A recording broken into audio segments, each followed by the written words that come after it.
yes, this is why I do music. Like in my mind, I had like the perfect album.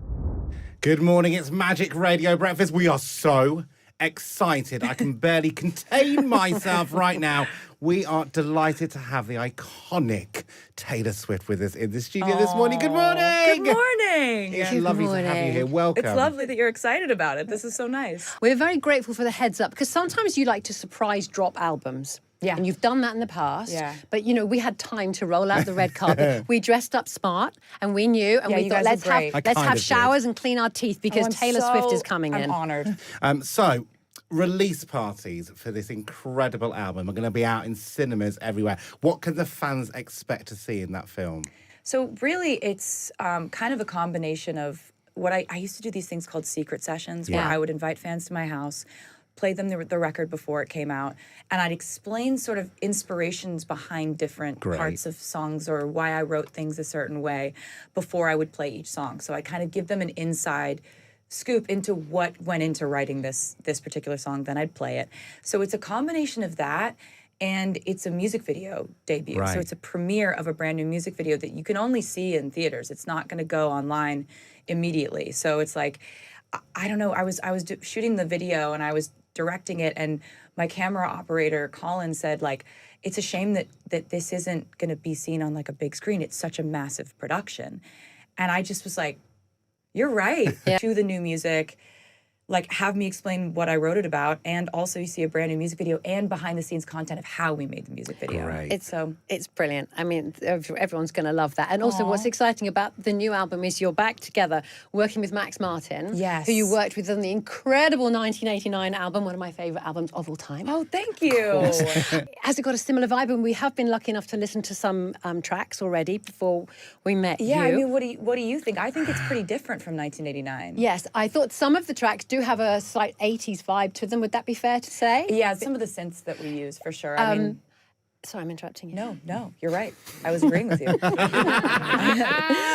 I loved the songs. I thought also, because you're very famous, of course, for writing from the heart. Things like Wish List I found very It's emotional. amazing. Oh, thank you. Oh, that one literally I'm really happy got that you me. liked that one, because Yeah. that was like the one that made me know we were done with the record. Oh, really? As soon as we finished that song, I was You were like, gonna boys, ask? we're I was done. desperate to ask you a question, which is how do you know when you're done with an album? How do you know? Well, with this album, I was very specific about the vision for it being a short, concise, like almost like in my mind, I had like the perfect album as a idea, right? Like perfection is unattainable. We know that conceptually it's like a problematic thing to think about perfect. But I meant perfect in the idea of like each song has a place.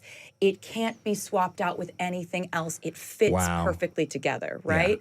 So that's when I knew that we had made, in my mind, the perfect album for this moment in my life was when we wrote Wishlist, because it really does get me too. Like it's really emotional. It's a very accurate stance on where I'm at in life, and like, so I just like it was a feeling. It was a feeling of like we're done now. I've written very sprawling albums before where I just couldn't stop writing. And there's something to that too, if that's the project you're making, but this was not that. You are unstoppable. I mean, when do you find the time? You've had the Eras tour, which broke all kinds of records, and then you come out with this. I mean, when do you write? So this was happening at the same time as the Eras tour. When I was on tour in Europe last summer, it was the point in the tour where we had so many shows so frequently. I was getting sick a lot. I was always like physically sore, but I had reached the point in the show where I could do it muscle memory. Right. So I needed something to wake my brain back up. I was like, I need something that like puts So you're a little... writing an album. Just going to write an album. Honestly, yeah. Like it felt like I was so physically exhausted from the shows, but being mentally and sort of like emotionally stimulated by making this music got me to the point where like I was so excited to step back on stage because by the way. Oh, thank you. Is there a standout lyric in this entire album that you can think of instantly? You go, actually, that's where I am. That's what I'm most proud of. That's what I love. That's my messaging. Weirdly, like there are lines that I think represent the way I write songs. Yeah. Like, it's not something that I think represents like who I am as a person, because this is very much a song that's written in character. There's a song called Father Figure, where the first line of the second verse says, I pay the check before it kisses the mahogany grain. Yeah. And I'm like, that's my favorite type of writing, right? Yeah. Where you have to think about, wait, what do those words mean? Oh, somebody got the bill before it hit the table, but you say kisses the mahogany grain. I'm like, okay, that's my favorite type of stuff to write. But there are some lines in the song, The Life of a Showgirl, that are very much sort of like the manifesto of how I've had to operate within this industry. It's a song about meeting one of your sort of idols, and they, instead of being what you thought they would be, they warn you against following in their footsteps, because they just want to be honest with you about how hard this industry is, and you do it anyway. I think that's sort of like the manifesto of like how I approached this tour. There wasn't the option of, if I'm sick, I'm not going on stage. Right. There wasn't an option of, I'm feeling terrible, I'm not doing the show tonight. And so every one of us on that tour operated from that standpoint of like, the crowd is your king. Yeah.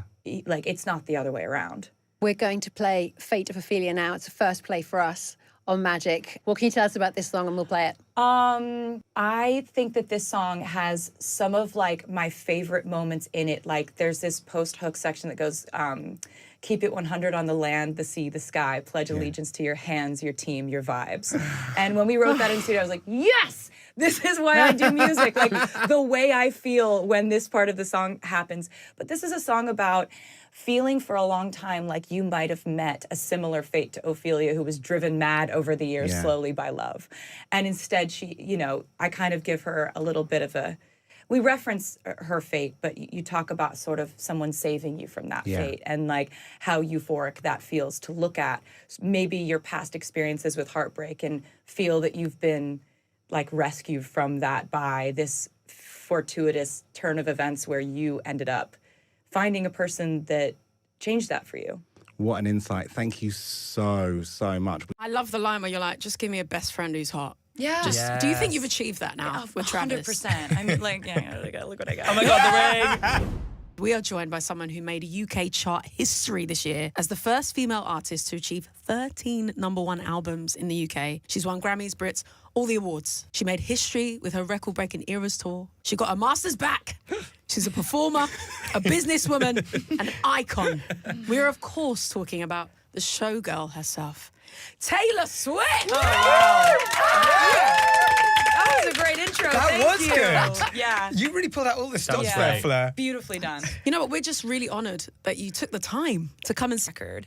We then take all this time to plan out how we're going to put it out and make sure that we have vinyl for everybody. So there's like a lag time between when I made it and when it enters the world. Oftentimes your life can change drastically between this point and this other point.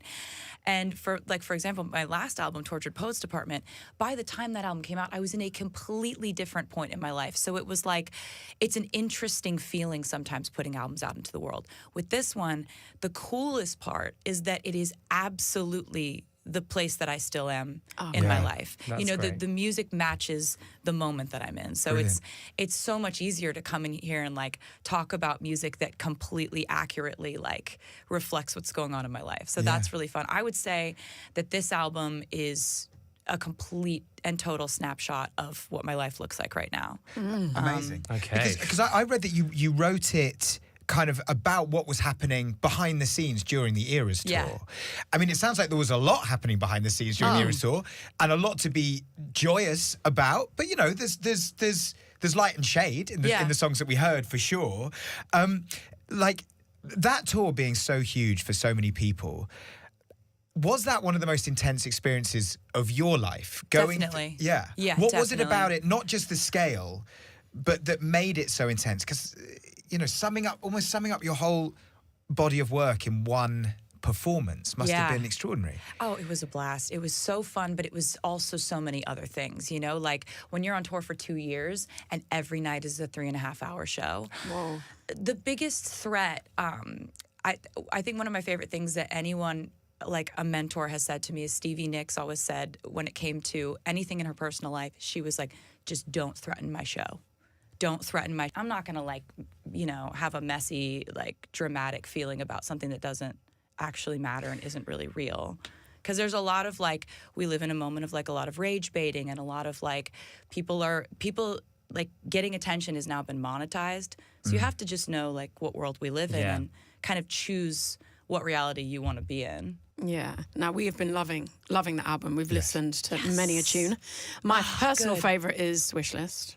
Oh, really? It's a vibe. It's a straight up vibe. I was like, a lot of shoulders. I was doing shoulders. Yeah, I was like, a lot of that. Oh, that makes me so happy. That was actually the last song that we finished on the record, and that was when I knew the record was done. Really? That was when I knew. I was like, we're good. guys. We're good. I love the line where you're like, just give me a best friend who's hot. Yeah. Do you think you've achieved that now with Travis? 100%. I'm like, look what I got. Oh my God, the ring. Sorry, the ring is even bigger in real life.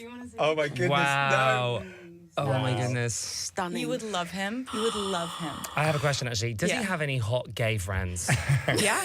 Yeah? Great. Yeah. Okay, We'll I'm sort single. it out. Perfect. I also have a lot of Yes. those as well. In the UK? That Yes. doesn't matter, Will. Yeah, I mean, I feel this Will feels travel. offline. This feels like for maybe it's an later we offline just, chat. I Maybe get off my later. phone. But yeah, you would absolutely love him. He's a blast. He's just the most fun person. Life of any party, even when it's just us. So it's like, yeah, that is the goal, isn't it? Find Yeah. a best friend It who is. you think is hot. Yeah. It's like amazing. What a combination. Somebody who it makes is. you laugh and is hot. That we have is to the- say That's the congratulations to you on the engagement. Thank Yes. you. It's amazing. Thank you. We spoke to Ed Sheeran, a few weeks back, and he told us he's constantly asked to perform at people's weddings. So, is he singing at your wedding? Oh, I mean, it would be hard to keep him from it, I think. Yeah, he has that energy. Because that's the thing is, he's like, I'm always being asked to sing at weddings. It's like, Ed, if there's a stage, you know that you'll be on it. exactly. Like, he knows what people want, and he wants to give people what they want. That's the fun thing about our friendship is we both love performing and we love writing and we love singing. So it's like, we're like, oh, don't make me sing. Yeah. All right. Exactly. You know what I mean? Like, As you wheel in your own. or writing or working together, there's really like a sort of strange like mind melt thing that happens between Yeah. us two, and we've always had it. We always will. So he had a great wedding. Like couple, oh God, what was it, like 8 years ago maybe? Yeah. In the forest, Mm. you know, just like a mean, woods wedding. Just everything you want, isn't it? Yeah. I think it was Time Magazine, Person of the Year. Big up. They said your lyrics give women and girls permission to know that their internal voice matters. And I think that's absolutely where your music comes from. And Opalite is, I think, the song that we all need right now, because you're saying like, it's all right. And a lot of us need that. Is that your intention when you're writing, to like really hit that connection? Thank you for saying that about that song. I'm so glad you like that one. Oh, it's amazing. Because you say, when you know, but how do you know? Yeah, so that song was so much fun to write because it goes through all these situations where oftentimes in life when we go through something that doesn't work out, whether it's in our personal life or in our friendships or in our career path, we oftentimes look at it as this like major setback, like we've taken a step back. But actually I've found that so many of those instances in my life have, based on how you respond to it, can catapult you forward in growth, in wisdom, in perspective. And I think those are the things that I've tried to like find to be the most attainable qualities and the most aspirational qualities in growing up, is like, can you react to certain situations in a way that benefits you and the people around you, and essentially like acquire wisdom because of it. And so Opalite is a song about like kind of forgiving yourself for having gone through something that didn't pan out the way you wanted it to. And it's because it says, you know, like all of the perfect couples like would look at you and say like, when you know, and when you don't, you don't. And when you're not in that situation, when you don't know, you know that you don't know. You know that you don't know. And so it's like it's giving yourself permission to like not have it all figured out, or not marry the first person you ever dated, you know, like stuff like that. Like I'm just happy that song exists, and also like that chorus, I'm really just stoked about how like absolutely infectious and It is. borderline Yeah. narcotic Yeah. it is. It is. That is Feels exactly what it is. shocking melody. So we're going to play the first single, The Fate of Ailia. But before we do, good. can you please just give us headlines on what it's about? I just have this fixation on Shakespeare characters that I fall in love with, and I can't stand to see them meet a tragic demise. I don't want that to be what happened to them, because wait, are you talking about Ophelia's she died? What do you mean? Yeah, how dare you? I was do that to really Ophelia. excited to see what happened with her and Hamlet. They seemed great. And I kind of going back to like the song Love Story, which I wrote when I was a teenager, I was just like, I can't watch Romeo and Juliet not work out. What do you mean they both die? They don't in my version of things. So it's just like you just turn the movie off before the bad ending. But this is a little bit like that, where the Fate of Ophelia talks about how, Ophelia was driven mad by love. And relatable. It talks about, the hook says like, you dug me out of my grave and saved my heart from the fate of Ophelia. So it's a love song. And it's also just got one of like the catchiest post hook kind of sections that I'm pretty proud of. So Taylor Swift explained that for her, making music is about capturing an ideal she envisions in her mind, like the concept of a perfect album, and she expressed her excitement as she joined Magic Radio Breakfast, where the hosts were thrilled to welcome her and grateful for the advance notice about her album release, allowing them to prepare and celebrate her arrival. Swift described the upcoming cinema album release parties as blending her old secret sessions, where she'd invite fans home, play them the record, and discuss her inspirations, with a music video premiere exclusive to theaters, revealing that even her cameraman Colin thought the production deserved the big screen, which led her to agree. She mentioned the new album features her collaboration with Max Martin, previously seen on 1989, but said the vibe is different, though some tracks include 80s-inspired synths. The hosts, having previewed songs, noted Swift's heartfelt writing, especially in the emotional track, Wish List, which she shared was the last song completed for the album, marking the moment she knew they were finished, feeling each song fit together perfectly and nothing could be swapped out. Sometimes, she said, she crafts sprawling albums, but this one was concise by design, matching her vision of perfection for that period. Subscribe to stay updated on Taylor's journey.